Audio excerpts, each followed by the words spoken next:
Hi, Alegre from Ember Living, here today to talk about how to green your roof.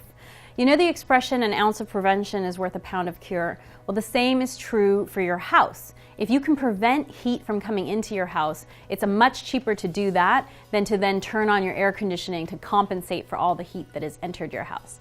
There's a number of ways to make your house more energy efficient in terms of deflecting heat. One of them is to coat the top of your roof with special elastomeric paints that are white. So they protect your roof, they actually extend the life of your roof, and they reflect the sunlight back into the atmosphere, thereby keeping the heat out of your roof.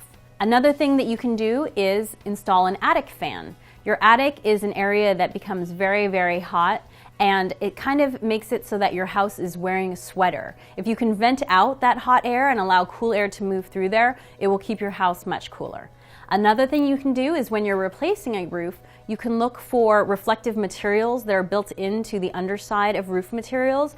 This also, it's called a radiant barrier. This also helps to keep heat out of your roof. One of the best ways to both beautify your house and protect it from heat is to either choose a house with a mature tree in front of it or plant a house in an orientation, usually on the west side of the house, that will prevent the sun from hitting your roof and thereby also keeping it cooler.